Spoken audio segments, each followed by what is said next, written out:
Welcome to This Week, 60 minutes of analytical review of the big stories, topical issues and all the controversies around the world. I'm Sumner Sambo. And now to the headlines. More members of the All Progressives Congress declared their ambition to take over from President Muhammadu Buhari in 2023 after APC chieftain Bola Tinubu declares his intention as party struggles to organize a national convention. After more than 200 days, the federal government lifts ban on Twitter. What are the gains and the pains for the country? Insecurity persists as insurgents intensify attacks on military formations in the north as the country marks another Armed Forces Remembrance Day. An African Nations Cup underway in Cameroon as the fiesta reduces tension across the continent amidst coups and failed coups in the region.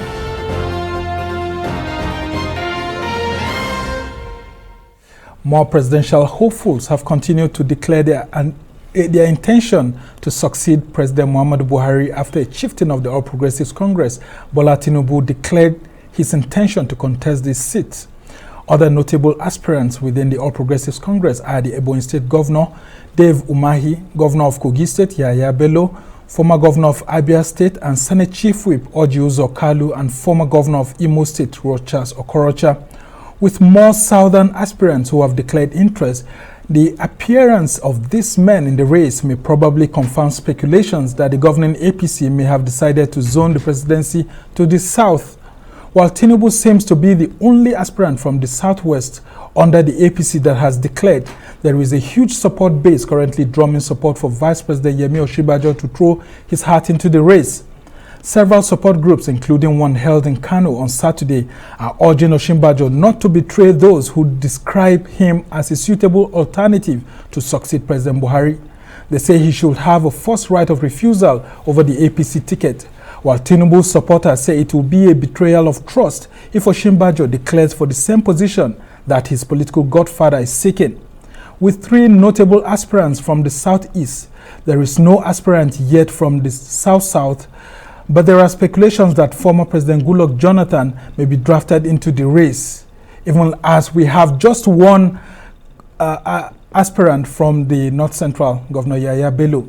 The race for the APC ticket is now showing signs of an exciting contest ahead. Without prejudice to whatever will be the decision of the party, which we shall all abide by, that if the party throws the ticket open or the zone to southern part of Nigeria, that I believe that with what are put in place in the past 6 years plus, that I will be running for presidency on the platform of APC. I've informed the president of my intention, but I've not informed the Nigerians yet. I'm still consulting, and I have no problem consulting, and I've not set a parameter of limitation to the extent of how many people will I consult. You will soon hear all you want to hear. Joining us in the studio to look at these issues is the convener of the Country First Movement, Professor Chris Nwokobia, and a member of the Tinubu support group, Tosin Adeyanju. Also joining us from our Overflow studio is the head of information at the Progressive Project, Jeffrey Ezemegwa. Welcome to the show, gentlemen. And I start with you here, Prof. What's been your reaction to this declaration? I mean, immediately after Tinubu's declaration, we have so many people just rushing to go and see President Buhari. Is that the surest way to actually declaring now that you have to meet a Buhari first before you declare your intention in the ruling party? Well, Sumner, interesting times, exciting future before us. Beautiful and awesome politics. But I want to say here that the season of declarations, we expect that many more will come. The new tradition is a bit, like you noted, a bit uncanny, a bit awkward. Even the Asuwaju himself noted that he hasn't consulted the masses of our people. Well, he has come to tell the president first. Yeah, a lot of people were surprised. It's a bit awkward. And I want to say that the sweltering harmattan of voter consciousness that is beginning on account of 2014, 2015, 2019, where the masses of our people and indeed the young people are beginning to develop strong interest in politics. It makes what is happening rather curious. Some people do not understand that the first loyalty and allegiance must and should be to the masses of our people rather than to Mr. President. I salute Mr. President. He's a powerful president. In our historicity, he's about the only man who has had a loyalty base that is monstrous. Even when his party wasn't, that's the reason why they are all going to him. But I think that the time has come for people to realize that you must first consult the people rather than Mr. President. All right, and I'll come to you, Tosin. Do you think your principal, Tinubu, is trying to see how he can embrace the 11 million guaranteed votes of President Buhari first? That's why he's going to him rather than telling Nigerians first. No doubt about the fact that Mr. President is the leader of the party and the leader of the country. Yeah, and I was actually, sorry to cut you short before you go on, I was actually surprised when Senator Tinubu himself actually mentioned that President Buhari is actually the leader of the party, contrary to what we have always known, that party member says the national leader. Mr. President is the leader of the party and the leader of the country. So our leader, Shuaju Ahmed Bola Tinubu, deemed it fit to honor and show respect to the president of the country by informing him. And we at Tinubu Support Group have been on ground for the past 2 years. The campaign office has been there, and we've done a lot of data analysis, research, public opinion gathering, and we have empirical facts to back up his declaration that he just mentioned this week. So for us, we've been on ground, we've been gathering information. There's no local government in this country that TSG is not present. And it was due to those information we gathered, research, empirical evidence, that we have respondents, over 13 million respondents, and those things were presented to him. And with his own track record and conviction, I think there's no other person that Nigeria needs now than Ashwaju Ahmed. And so why would he go to Buhari first if you have all these statistics that you have already mentioned? Why not declare to Nigerians then before you go to Mr. President? The public declaration is coming. As I've said earlier, because courtesy demand that at least you must show respect to the president of the country and the leader of the party. Both formed the party. And is the leader of the party, is the president and commander-in-chief of our country. So what he has done is the right thing to do. All right, very interesting. And I'll come to you, Jeffrey, at our Overflow studio. What do you make of these declarations, people going to visit President Buhari in the villa? We had David Umahi going there, and we hear that Rocha Sokorocha is also preparing to go there. But there's one resident in that presidential villa that a whole lot of Nigerians have been anticipating that would participate in this declaration, and he's here to do so. And that's Vice President YEMI Osinbajo. Do you expect a declaration from him too? Well, of course, what we are doing, it's not like what we have seen with other people in trying to look for mediums to inform the president. What we are doing is that we are Nigerians, and TPP is a structure that was created to actually campaign or get the supporters of President YEMI Osinbajo littered all over Nigeria and tell him that we're compelling you to actually do a declaration. I don't know the medium he's going to use, but of course I know going to inform the president is something that is very key. There was a report that leaked recently that YEMI Osinbajo had actually informed the president by his running, and of course the aides came out to actually discredit that. You see, what we are trying to do is, from the data accumulated, it shows, it is clear that we have a viable candidate. And with that, we had to start a consultation. That started in August, when we had the Progressive Consolidation Group that left from Abuja and went to Castina. That was the first mission, to lobby and say, this man is a fine young gentleman. This man has the capacity. So why don't we consolidate someone who's in-house, someone who basically have actually participated in this government. And of course, when it comes to economy, you would be able to say, this man has done overwhelmingly well. So we had that meeting in Castina, where we met with the governor, then met with the Emir of Dara. It didn't stop there. With the Progressive Consolidation Group. We also took the same meeting to the National State Governor. And of course, we had warm reception when we got there. And of course, there are other visits lined up that would soon actually commence in January here. So the point is this. Our candidate is not, if he says he won't run, the earnings are overwhelming. People are asking. Just cut in here. Based on your quality, based on your... In here, he's still an aspirant, by the way, not a candidate. Don't you think that the feelings of Tinubu's supporters need to be taken into, the thinking of your group, that it will be a betrayal for Vice President YEMI Osinbajo to actually declare when his political godfather and former principal in Lagos State has declared for the same position? Okay, now let's actually make something very clear. Tinubu, Asiwaju Tinubu, the former governor of Lagos, is a leader. We respect that. He's a visionary. He has given us someone that we have looked up to. And of course, we're trying to see how we can actually sell the vice president, his personality, into the race. Now, as Nigerians, we have opinions, and my opinion is that I like the man and I want the man to run, and that has to do with based on his qualities.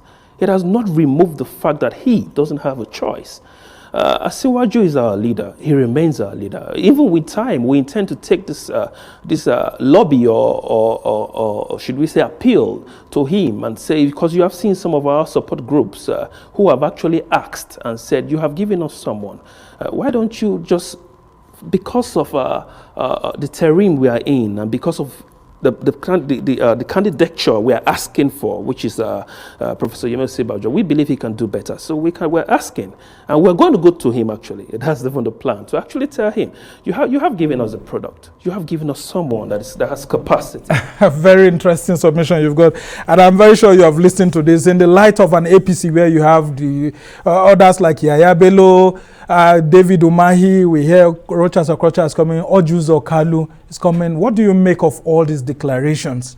And do you think the quest for a younger presidential candidate in the party is one that should be given a thought to, based on how lots of APC members have said these guys are just too old to fly the party's ticket? Sumner, let me start with, interestingly, talking to Nigerians, and indeed my brothers with me on the studio, about the challenge of a 21st century nation that is, if you like, asking for salvation or redemption.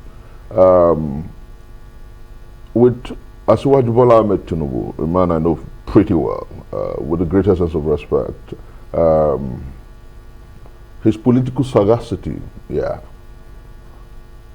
I think the time is gone.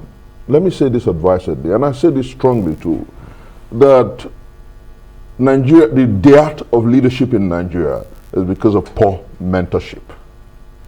Well, here you have a leader who has mentored several leaders, including having a vice president and speaker of House of Reps. That you appoint people to position doesn't mean that you mentored them. And I say this deeply. I'm a student of language. I'm a student of language, and you give me that benefit of the doubt. Go ahead. That you appoint people to political offices does not mean that you mentored them. Remember that at some point when Fashola wanted to go for a second term, it was all bickerings. I was involved in the politics of it. He stopped Ambode, who was doing profound in Lagos. That you appoint people, that you help people get to political position, and then you disagree with them when they disagree with you, doesn't mean that you mentor them. Yeah, you needed to work with people, so you had to appoint people. When I hear people talk about the track record of Asiwaju Bola Tinubu, let me say this. comparatively, the world is about statistics. If you put to the table what Lagos State budgets every year for the past 12 years, it's about the total budget of 6-7 states. Sumner, do you know that businesses in Lagos is in trouble today? That if you were to be in Lagos and you want to traverse Lagos State, as small as the state is, less than 4,000 square kilometers, you will have to leave Sulere 5 a.m. to go for a silverbed interview. You will have to leave Oshodi 5 a.m. to be at your studio in Awolowo Road. That's how dysfunctional Lagos have become. And so when I hear about track record, I wonder. Well, that's actually 2,000 square kilometers. I wonder when I hear about track record. Correct. No. Those information, they are very, very correct. Okay. Let me just give him the. No. They are very correct. Okay, just hold on. Just hold on. Let him correct. Just hold on. I'm going somewhere. Then, for my brother who's saying that they are appealing, they're talking to, after 61 years of nationhood, Nigeria needs a man who's committed, who decides, not by persuasion or pressure, to take the gauntlet. And that's why I was asking you if it's a young person, now, as it's been. Do we have young people who are ready, willing, and able? Yes, you named the young man from Kogi State who's doing profound there. Facts and figures. The World Bank gave him certification as a state with the best financial records. Decency, financial decency. He has the most inclusive government of young people in Africa. And then he has the most inclusive female gender parity, gender equity. Well, when you say Africa, this is actually disputable. That's the truth. That's disputable. His cabinet is an average age of 40. Okay, well, I see Tosin trying to. And I do not bandy falsehood. Tosin, he has actually made some reservations about the candidacy of Tinubu, if we ever are going to have one. What problems do you have with what he has said, that Tinubu's mentorship challenge is always going to be there when you take into cognizance Fashola's second term ambition and an Ambode who was kicked out? Yes, I'm not here to discuss other aspirants. I'm here to speak on the record of Asiwaju Ahmed Bola Tinubu, because he's going to run on his records. Let me just respond to the last issue that regards to my state, Kogi. For Prof, with due respect, sir, I'm a citizen of Kogi. The worst thing that's happened to Kogi is the present government that we have. When last were you in Kogi? This is a state. Just allow him, Prof. This is a state that workers are paid percentage salaries. The insecurity, I couldn't go for Christmas. For the past 10 years, I spent Christmas in Kogi. But this Christmas, I didn't go home because of insecurity in the state. But well, we also have hunter groups and all of that. I'm coming. So for anybody to come here, for anybody to come here, to come and promote, just hold on, Prof. To come and promote a candidate that is from my state is very unfortunate. An aspirant. Coming to issue of Lagos, all of us are witnesses to the state of Lagos before Asiwaju became governor of Lagos. Lagos was a refuse dump site. Deaths everywhere. If you go to Oshodi, you'll be amazed, you'll be shocked, the state of affairs before Asiwaju became governor of Lagos State. Go to Oshodi today. The state of, in terms of security of Lagos, before he became governor, people live in fear in Lagos State. But he came with this, he introduced the security fund and brought in initiatives that curb the insecurity in Lagos State. And a lot of people say he has mentored several persons, but Prof was disputing the issue of mentorship. I'm coming to the issue of mentorship. Even though we have the vice president and speaker. I'm coming to the issue of mentorship. I'm coming to the issue of mentorship. Very quickly, so that we'll there is no leader, there is no person in this country that has mentored people, that develop people as regards human capital, like Asiwaju Ahmed Bola Tinubu in this country. Quote me anywhere, and I challenge you to produce any living Nigerian. And some people say he has remained relevant even after leaving office since 2007. Please, I want you to name the person. I've mentored more. Sure, Stan. I want you to name. All right, very interesting. Thank you. I will go to our overflow studio there to get your views. Jeffrey, what do you make of the requests by younger Nigerians for someone who's younger, irrespective of what the contributions of a Tinubu or of an Osinbajo is, or Dave Umahi, right, or Korocha, that we need a much more younger person to fly the flag of not just the APC, but that of other political parties in 2023? Okay, I would quickly say the TPP is supporting someone who is a youth. You won't actually tell me that the vice president is not a youth. Banjo, a youth. He's actually a youth. You wouldn't call him a youth. I am a youth. Except if you say he's a youth. And who is a youth? Who is a youth? Okay, you know, what we're trying to do is not to throw tantrums at people who have actually declared or have intention to run. The idea is, like Mr. Tosin said, they said they have data that has shown over 13-point-something billion Nigerians demanding. What we do in the TPP, I believe, I don't know where the data came from that he's talking about on TV, but from what we have is that we have a data of Nigerians. There's a new emergence. That new emergence is the one seeking for someone that is directly connected to the youth. No disrespect to other people who have actually declared. You know, let's even put the age into context, because of course we have the Umahi who's a bit young, we have Yaya Bello who's a bit young, and the whole thing is Mr. Tosin spent time about performance. You'll be surprised to hear that they are not young by Nigerians. So that's disputable actually by their age. It depends on what you call young and what you call a youth. That's the first thing I said. You know, the point is, if we are looking at someone who has the willpower to work, someone who is in government, that's what we're consolidating on. Someone who can relate easily with the youth and relate with the new drive of what is coming into Nigeria. We need someone who is in touch. We need someone who can show performance on governance in the last 6 to 7 years.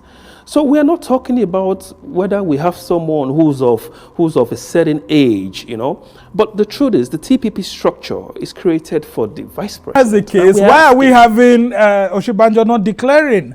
Is he still consulting, just like... He's perhaps consulting. But Sumner, what is very important, and this is what I want to say from the bottom of my heart, when we talk about our country, time was when there was a cliche that youth are the leaders of tomorrow. And I want to say that this penchant to defend those who've been in a circle of power for upward of 3-4 decades, not trusting the ability of the young people to take the nation out of the because I mean, he was saying Osinbajo is a youth. The UN says being a youth is between 18 to 35. I think, for purposes of political engagement and young people, youth 18 to 35, young people 18 to 50, and that's global, United Nations statistics. Now, what is important for us is, Mitt Romney said something about youth. He said youth is the age of activity and vivacity, the age where ideas are churned out. Look at the age of those who revolutionized the Nigerian banks. They were young men between the age of 28 and 40.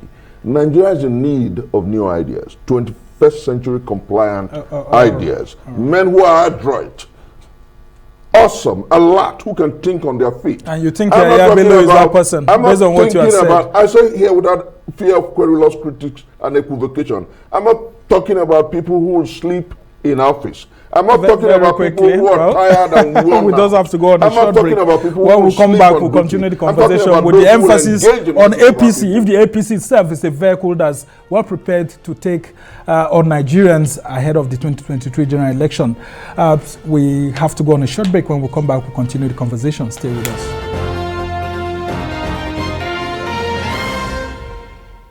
Welcome back. You're still watching This Week, and I'm Somna Sambo, and I have with me here in the studio Professor Chris Mwokobia of the Country First Movement, and Tosin Adeyanju of the Tinubu Support Group, and Jeffrey Ezemegwa, who's representing the Progressive Project. And we've been discussing the declaration by several aspirants in the ruling or Progressives Congress, and we'll continue the discussion now on the state of the APC itself. The APC has failed to hold a convention. Now they set February, and then there's still a big challenge. They have to elect a national chairman. They haven't done that, and other party officials.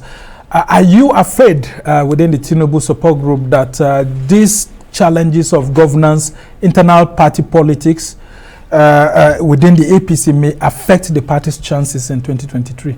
If you could recall that a few days ago when our leader was in the villa to consult with the president on his ambition, he categorically stated that there will be convention. And before coming to studio, there is this feeling that I think there is an information that the governors are meeting on Sunday. Yes. And major stakeholders of the party have been meeting. And you cannot rule it out that in a ruling party, there will be contending forces as regards interest. So for me, I think we get it right. We're almost there. But some people say the governors are just hijacking the system, just like they want to also hijack the 2023 presidential ticket, because Tinubu is a former governor, Okorocha is a former governor, Orji Uzor Kalu is a former governor, Dave Umahi is an incumbent governor, and all of that. They want either an incumbent governor to be there or a former governor to be there. Why? I don't believe in stories. What I do is that there will be convention by the special grace of God, and after the new NWC emerges, we will now chart a new way for the party. And you think that convention will hold in February? Do you believe it will? I don't know when it will hold, but convention will hold. I don't know when. I'm not an executive of the party. I'm not a member of the CTC, but I'm aware that there is a general consensus by party members that convention should hold soonest. And I'll throw that to you. Do you believe that the APC convention will actually hold next month, considering that they have to give a 21-day notice to INEC, and that hasn't been done? Just remember that we have 28 days in February, and today is January 15th. Somna, if you were to give a notice to INEC, even on the 30th of January, you can still hold a convention. But what of those who are intending to contest? I want to grapple with your question. To the electorate? No, don't get anxious. You cannot be more concerned than those who live inside the house about the safety of the house. The truth is that the ruling party has a lot of interests, and then you know that there's a committee that is engaging in conciliation and reconciliation within the party. Yes, and so that is on course, and the governors are meeting, stakeholders of the party are meeting. So give or take within the next 2 weeks, issues will be resolved. Are you concerned that the governors are hijacking the party? Governors are part of the party. Nobody hijacks a party as big as the APC. That's the truth.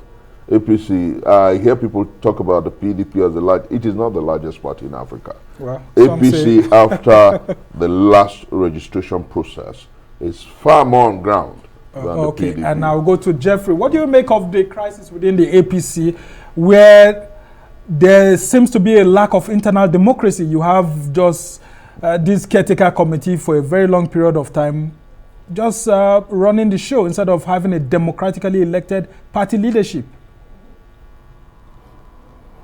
Well, you called it a lack of internal democracy, but I see it as democracy playing out, because Mai Mala Buni has done a fine job. Of course, we cannot actually say he hasn't actually been very, very useful at what he has done over time. Yes, but looking at the convention, we're sure it will hold. And of course, we know that there's been clamor for a shift, which we believe that maybe after the meeting on Sunday with the governors, they would be able to. These are all stakeholders in the parties, and they have input. And we believe that we should be able to have that convention in February, as stated. But there's something that's more important. You know, APC is a party to beat. They are in power, so of course there will be interest. There will be a lot of interest, and most of the interest that we're getting. The PDP was in power and it was defeated. Trust me, in 2023 the APC won't be defeated. I can give you with all facts, because what we are looking at is even when this committee has been set up, it has actually allowed the Mibala Boni committee to actually not just drag in governors, but be able to sell the party directly to Nigerians. And you understand what popularity comes with fame. It comes with a lot of attention, a lot of people who are coming in to do mischief. But I believe that looking at timing, I'm very sure and I'm positive that they will have the convention in February, so we can allow the mechanism of the NWC to work, and of course to start doing more consultations as at who I'm sure that the person we're actually running towards to say, oh, run for president should actually pick the ticket. I know it will be a fine competition out there, and I can't wait actually. Okay, very interesting. You are very optimistic that the APC wouldn't be defeated. Well, we've seen the PDP, a ruling party, actually losing power. So we just hope that the APC will do the best that it can. Well, we just have to move on to other stories now. Nigerians can now visit the microblogging site Twitter again after over 200 days of shutdown by government. The federal government lifted the Twitter ban after a mutual agreement with the company. Arrest correspondent Georgina Ndukwe Ezeayinka reports. After over 200 days since the Nigerian government imposed the ban on the operations of social media platform Twitter in the country, Twitter is again accessible to its Nigerian users. After several negotiations between officials of Twitter and the federal government delegation, a compromise was reached based on a set of conditions, including Twitter registering its operations in the country. This resulted in the eventual lifting of the ban, as announced on the 12th of January 2022. Nigeria has serious presence when it comes to Twitter. I am one of them. Okay, so right now you can connect back to your friends. You can do all your paparazzi, provided you're doing it the positive way. Please do it the positive way. Twitter in the past might have been used for some protest that might have gone against the wish of the federal government. But I think every human has the fundamental right of information. So taking off that fundamental right of information, I think really infringed into our basic requirements of living as Nigerians. So I think it's a very nice step, and the Twitter company as well would be happy to have Nigerians back on their platform. It's a welcome development, and of course this is a time that Nigeria needs to reposition itself in the technology world, and of course that will go a very long way for the country. Apart from being an angle for networking, the Twitter can be used for a lot of things, like Riley said earlier on, for business connection, even linking up to the world. Though there are other apps that I like Twitter, but of course, the lift of the ban is a very good thing for the nation. According to NetBlock's cost of shutdown tool, Nigeria lost $1.549 million, which translates to 6.36 billion naira every hour during the ban. About 40 million people, or around 20% of Nigeria's population, have Twitter accounts. Most use the platform for their businesses. But Nigerians say the ban was not in the interest of the country's economy. So when the Twitter ban actually became a reality for us in Nigeria, we actually got destabilized for our basic source of information. So it really affected my income to a very high degree. Economically, it's better for the country. Whatever is the political intrigues, I think is of no interest. I must also commend the federal government as well for insisting on some rules. Some ground rules are very necessary. Nigeria can't just be a dumping ground for every tech, you see. But the more we allow regulations to take place, even within our own system, and it's good for us. Due to the suspension of the microblogging website on the 4th of June 2021, many Nigerians switched to using virtual private networks, VPN applications, to access Twitter. Georgina Ndukwe Ezeayinka, Arise News. Well, how did the Twitter shutdown affect businesses? Was the government's action actually in the interest of democracy? I still have with me in the studio the convener of the Country First Movement, Professor Chris Mwokobia, and a member of the Tinubu support group, Tosin Adeyonju. Also in our overflow studio is the head of information at the Progressive Project, Jeffrey Ezemegwa. And Jeffrey, I come to you. Was this suspension of Twitter actually necessary? And critics have said that it's just because they deleted Buhari's tweet. That's why the government was angry, and it shouldn't have happened, because now we lost so much, but some other persons say we've gained so much as a country, even from this loss. Okay, quickly.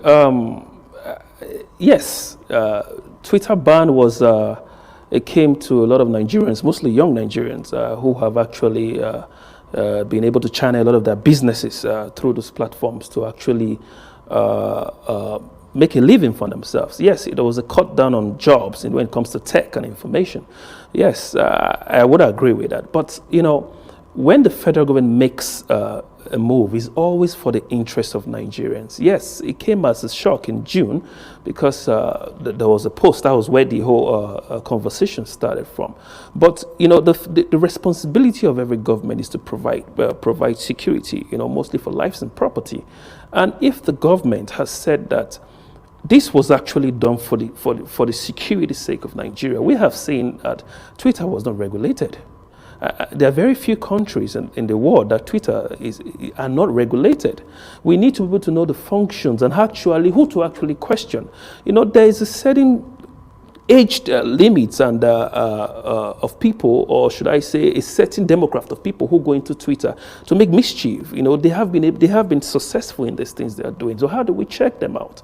So the decision came as a result for us to create policies. And one of these policies is the fact that away from the taxes of being localized in Nigeria, it will also give us control. If you're in the ICT world, you will agree with me that at some point there are a lot of these social media platforms that are not locally driven. So when they even post things or they don't regulate their things based on their community rules, they're only doing it that what favors them. But what favors the country is what we're after. Yes, Twitter has come back. I think that's what we should look at.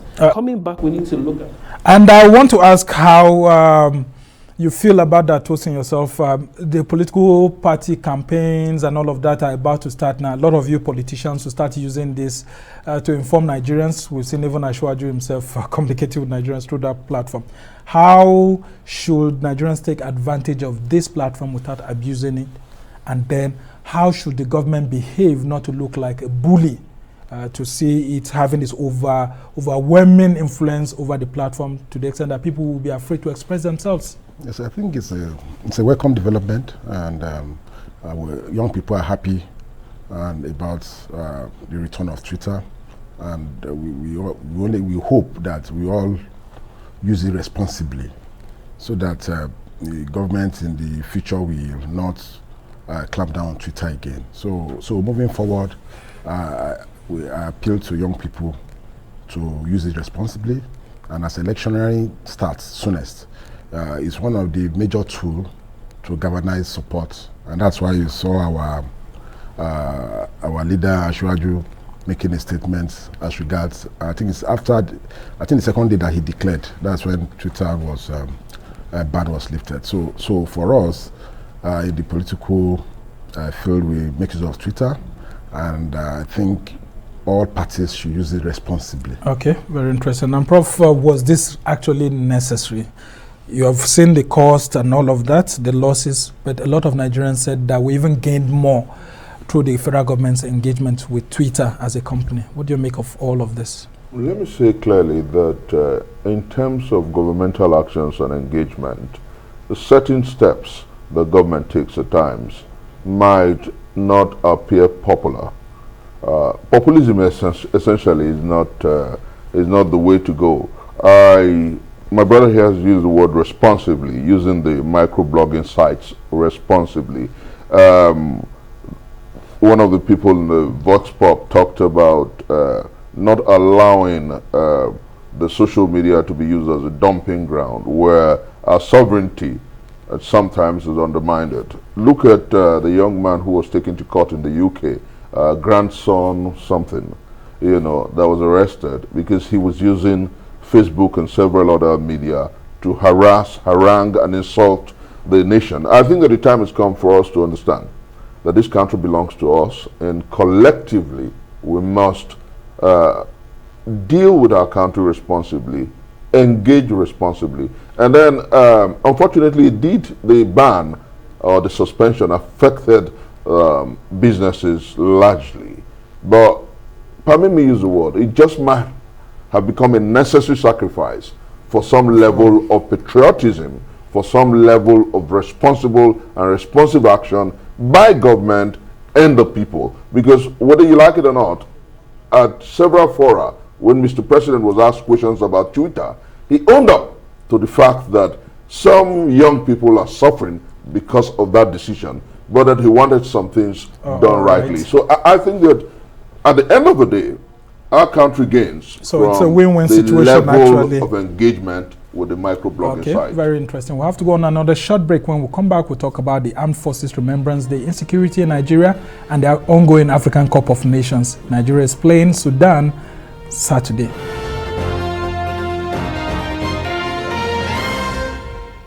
And as Nigeria marks the Armed Forces Remembrance Day, insecurity remains a major concern in the country, especially in northern Nigeria, as terrorists intensify attacks in Zamfara and Borno states, killing several people. A scary data released by online newspaper The Cable, which reviewed daily media reports published in 2021, as well as data sourced from the Council of Foreign Relations, discovered that an average of 14 Nigerians died daily in various violent attacks reported in the news media from January to December 2021. In total, 5,067 Nigerians were reported to have been killed in 2021 owing to insecurity, insurgency, and banditry. President Muhammadu Buhari at the Armed Forces Remembrance Day is promising improved security for the nation and more support for the armed forces to boost their morale to combat insurgency. I still have in the studio with me here Professor Chris Nwokubia, who is the convener of the Country First Movement, Tosin Adeyonju of the Tinubu Support Group, and Jeffrey Ezemegwa of the Progressive Project. Thank you, gentlemen, for joining us once again. And I'll come to you, Prof. This issue of insecurity persists. You could see even a police mobile training station in Goza in Borno State was attacked with some police force trainees, missing. What do we do about insecurity? Today is the Armed Forces Remembrance Day. We have seen leaders in Abuja here paying all the tributes, but we need to do more to safeguard the lives of not just Nigerians, but even the security personnel. My heart goes out to our servicemen who are in the front line of duty. My heart goes out to those who have lost arm and limb, those who have lost lives, and those whose wives have been turned to widows. Also, I think that what we must begin to do as a nation is not necessarily to remove issues from the fact that security all over the world is the chief responsibility of government, and that the masses also have to be partners in the process, because security men are not spirits. They depend on information, they sift information and support from the people. That is why you have friends of the American Legions, friends of, the time has come for us to encourage them. That's part of why today it's unique. And then the time has also come for us to ask Mr. President to live up to what he has consistently told us, because it's important. Yeah, it's one of the three key pillars of his chief legacies must be that he inherited a country that was checkered along the line of massive insecurity, and he left it better than he met it. And so I encourage Mr. President to do what he has promised. Okay, very interesting. Tosin, what are your views? How do we help our security operatives to ensure that we have a secure country and ensure that they live to also protect this country, because the lives of security personnel are also endangered? Yes, I think as citizens of the country, we must love our nation. We must see security as everybody's business, and we must unite behind our security forces at all levels by sharing information, by encouraging them, and by and government too improving their living standard of living. So for us as citizens, we must partner to have a safer society, a safer country, and above all, we must honor our gallant troops that have been lost in the battle to secure our country, to make our country a safer place, and to make Nigeria a living place that we will all be proud of. So for me, it's a great day that we should all pray for them, at the same time unite behind them. Okay, and Jeffrey, let's talk about the sacrifices of our fallen heroes and then the need for government to actually live up to the responsibilities of taking care of the welfare of widows and all of that. How would you assess this government in terms of doing that? Well, the government has made some gains and have made some losses. And of course, today is a sad day for Nigerians. Today is the day that we have to remember our fallen heroes who have actually done very well, those who have picked up arms legally to actually defend the country. But for my own take, I feel the government has actually asked us, even Nigerians, that we need to get involved in security, in peace building. We need to actually, not just the interagencies working at this time, they need to be a level of, we need to start developing the whistleblowing, bringing it back into the society and for compensation, of course. And of course, we need to be able to have people join the security forces to actually, not just information, give them credible tips, because at this point, what we need is to come together as one, to work. And to work is that we know exactly where a lot of these terrorists are operating from. So what you actually need is no longer a stick and carrot approach. What you need is for them to actually understand that they are in war with their own country. First of all, it's the ideology we need to fight.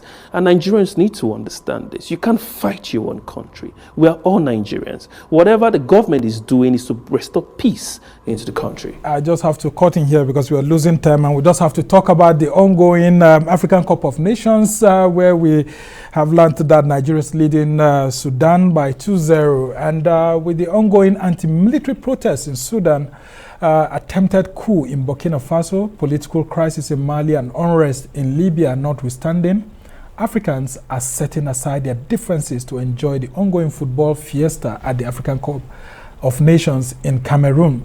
The AFCON is reducing tension across the continent as citizens cheer up their teams. A total of 24 countries are participating in the Nations Cup, drawn into 6 groups of 4 teams. At least 6 venues are expected to be used across 5 Cameroonian cities, with the opening ceremony held at the newly built 60,000 capacity Olembe Stadium. For the love of the round leather game, Africa is once again uniting Cameroon through sports, and Africans are hoping their leaders will use the opportunity of the beautiful game to address regional and sub-regional crises on the continent. The latest we have is that Nigeria has scored 2, while Sudan has 0 right now. So let's get your views on the AFCON itself. Jeffrey, what's been your view very quickly, because we are short of time. Okay, I'll try to make this as short as possible. First of all, it is very good because the Africa is showing that we are united, and whatever is thrown to us, we can actually defeat it. So we are one. That's number one. And number two, for the game, it's about time. Africa is going through a process, that building process. So it will actually for self-confidence. It is good to show the whole world that we're ready. Then for Nigeria, a good startup. Already winning already. There are few advices I would like to actually give because of some of the front runners and all that. But I believe it's a good game, and I see the cup coming home with the projections. Of course, looking at after Sudan, we're meeting with Guinea. So there's been a projection by several persons that Nigeria is playing well, and they may actually leave the cup. What do you have to say of this AFCON in the midst of COVID? Yes, I think, as you have said earlier, because of the crisis ravaging everywhere in Africa, sport, football basically unite people. So I think it's coming at the right time, and easing the pressure of COVID, coming out of COVID, So I think it's happening at the right time. It's a good development. And for us in Nigeria, we are proud of what the young team is doing. I think they are very hungry for success, and the local content led by Austin Eguavon should be encouraged at all levels. Very interesting. Prof, let's have your views. Very briefly. Jogo Bonito, the beautiful game. The beautiful game. Football is next to religion. Some argue that it's even more popular than religion. Football unites. that round letter game goes to the root of our soul. Do you foresee us lifting the trophy? It might be too early to predict, but I think that the Super Eagles are doing super. And what do you think of the technical team? I'm proud of the green, white, green. The technical team? And I'm proud of Coach Austin Egwavon. Okay, very interesting indeed. Well, we must thank you so much for joining us, gentlemen, to take a look at these critical issues on this week. That's how it's been for this edition of This Week. From me and the entire team here in Abuja, goodbye and thank you for watching. I'm Somna Sambo.